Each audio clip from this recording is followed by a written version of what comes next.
But yeah, I think the expectations are just so high now with college football. Like you said, with new coaches, they want immediate success, and that's got to be the first time I've heard anybody call him an underrated coach, because they're already kind of calling him overrated because they haven't seen the instant success from the Cincinnati move to Wisconsin.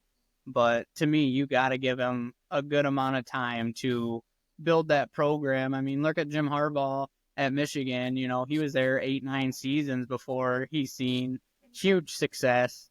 So I just think college football expectations have just completely ran out some good coaches. Yeah, no doubt. I mean, look at your coach, Kirby Smart. It didn't turn overnight. Took a couple of years and then he's back in the SEC title games, but then it took even longer to finally beat Bama. And then, finally get that monkey off their back. So that's the way it works.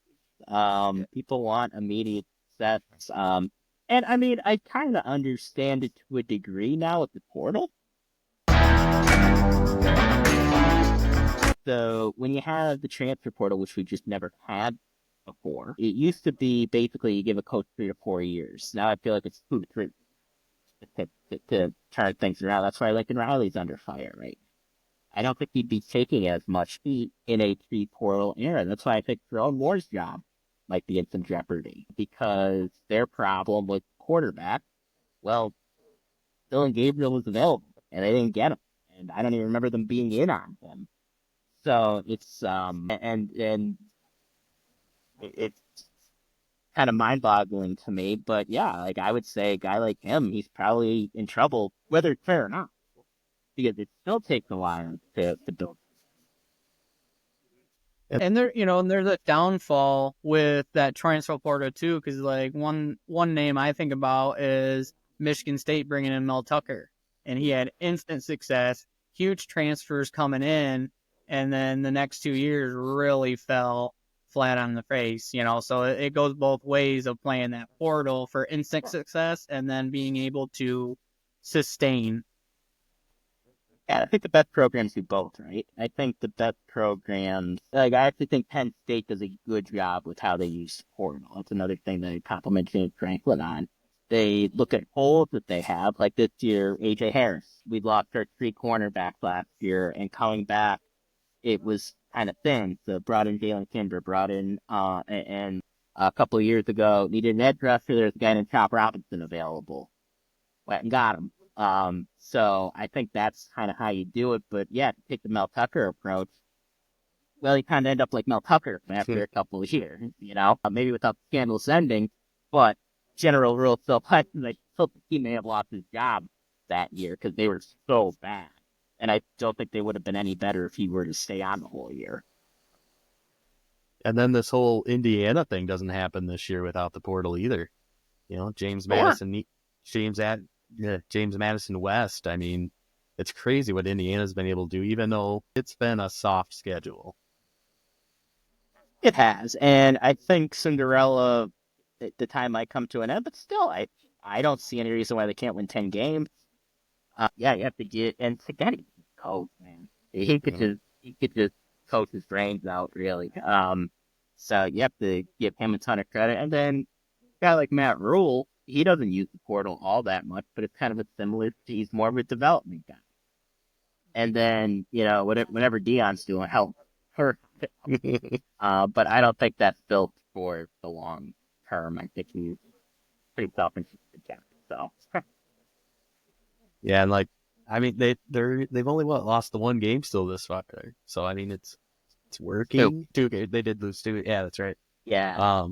Yeah. But yeah, Nebraska and Baylor, that's right. But yeah, I mean he's got a winning record. I mean Colorado, they went from 2 wins to 4 wins to whatever they finished with this year. So I mean it is ascending, but it's going to be interesting to see what happens when both of his sons graduate. Yeah, because like last year they brought in 6 guys in their recruiting class. That's not like it works. I don't really think that thing is built really well, but I don't think he has to be the coach there. Yeah, I think he's probably up and out of it. And he'll be somewhere. I don't know where. Right, whatever NFL team drafts his son, it'll be a package deal or something. Yeah, be eye roll inducing for sure. Or if Florida State bites the bullet, maybe. Yeah, I don't know what's happened down there now with what's the coach's name there? I forget his name. Mike Norvell. Mike Norvell. Yeah, yeah. I just know him as the guy that looks really sad. Oh, at the sideline, he just looks. He has the constant look on his face like his car's getting towed this year. That's a good reference. But yeah, KLS is kind of like the biggest, I feel like, guy that transferred out, but that almost felt like addition by subtraction at the end of the day. Yeah, no doubt. We've all heard some rumors about how with KLS and everything. Outside of him, yeah, I mean they do absolutely keep a good culture. One of the things that they've started doing as well, and I'm hoping that to continue with AJ Winston, is keeping some of the guys that are going to get drafted another year, and they don't hurt the draft stock if anything, they help it. I think Tyler Warren, Joey Porter Jr., and Olu Pastanu. All those guys could have left.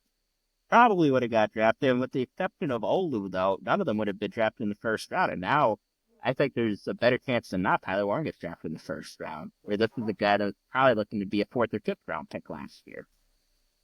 Yeah, and I mean it's kind of how Michigan won the title last year. Is they got all those people that could have left come back, and you look at our secondary. I mean, Kalen King could have came back, Daquan Hardy could have came back. I mean, we lost a lot in the draft that we didn't necessarily have to lose. Yeah. Kalen King definitely comes to mind. And really, if you looked at how he played last year, he just didn't have a good year. And I think KJ Winston, of course, caveat, we don't know everybody's home situation and the financial situation, but I think he would have a good chance to him, assuming he doesn't come back this year. I think it would be wise of him from a purely football perspective to come back, because I do think he's a guy, safeties aren't taken in the first round as much.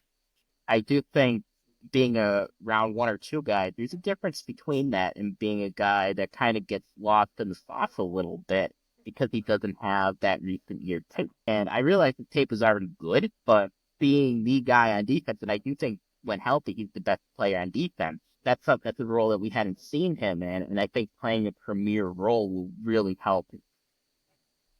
Yeah, I think so too. It'd be nice to get him back this year. It'd be nice, but it's hard telling. Definitely. Coach Franklin's not giving any of that information out. Yeah, and then I love what Kotelnicki's doing. I seen Anthony Donko was interviewed today, and he kind of said, you guys haven't seen the half of stuff we're trying to install in the game plan. So how big is this hire been for Franklin? That's been huge. And I thought he needed to get the OC right. Because really, since Shawn Kane it's been slim pickings. I mean, Ricky Roddy had moments, and but ultimately, I mean, I know he got a head coaching job, but I think Penn State fans in general always wanted a little bit more out of him. And then Kirk Ciarrocca, I always felt bad for him because he got the COVID year, but it didn't really work out either. Then Yurcich was a bust. So he had to get this right, and he did get it right. Now the big thing is just retaining him and hoping he doesn't get head coaching somewhere. Yeah, I seen the Oklahoma boards are trying to go after Kotelnicki, but I don't see him making a lateral move for that. Yeah, I don't think he would take that job. We actually talked about that on our Twitter a little bit. First off, I think we're paying coordinators a lot more than we used to. Thank God. And it's a lateral move, and frankly, I think Penn State's a better jobber. I don't know how long Brett Venables is going to be at Oklahoma, where James Franklin, he's pretty firmly entrenched at Penn State, I think. So he's been there so long, and it looks like there's a better chance we're going to go 11-1.